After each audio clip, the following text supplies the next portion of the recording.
tell us your journey. Tell us your story. How you found out you needed a transplant. How old were you and everything? Sure, absolutely.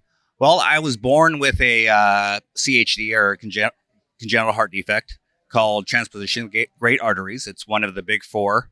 I went through life pretty much till about 19 when I needed my first implantable device or pacemaker.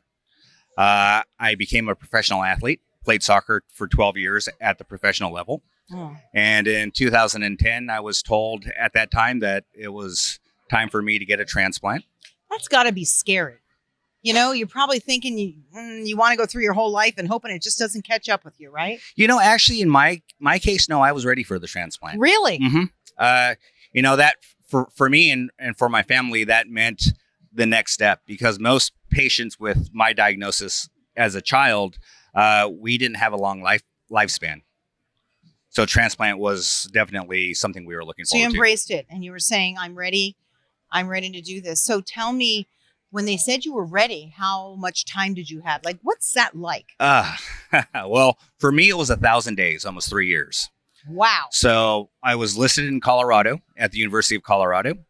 And we got to a point where transplantation was imminent. So at that point, the doctors there in Colorado said, we partner with the doctors here at Cedars. And we made that decision to uproot and take my life out here and see what Cedars would bring. So you literally had to move here and work here and stay here and wait for a heart here? Yes. Wow. That's really hard.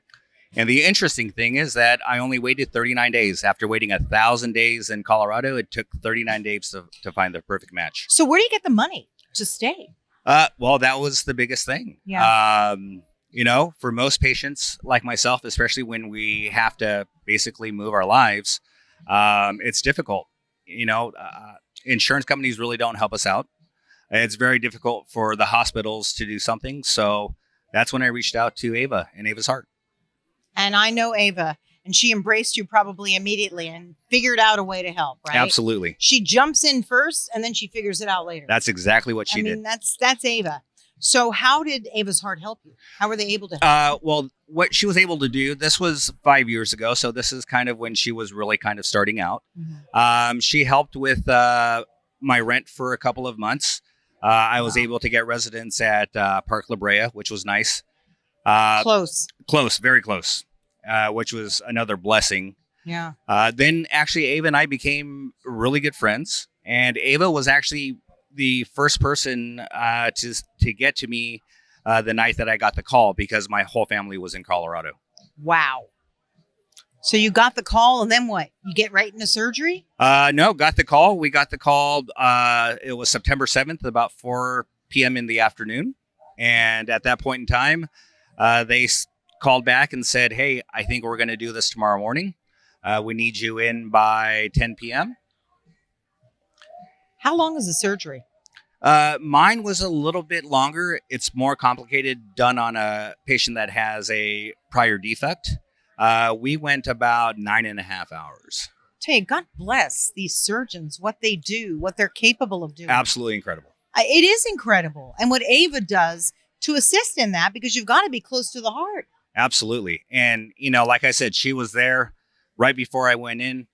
She was one of the first people other than my family. She was the first person that wasn't my family that was there to see me wake up. So what do you say to people out there who, you know, they're thinking, yeah, I'd like to donate. What would you like to say to them? You know, I think what people need to know is that we're brothers, we're fathers, we're sisters, we're mothers, we're normal people that, you know, want to live life. And for some in different situations like myself, we go through life with a heart that needs care.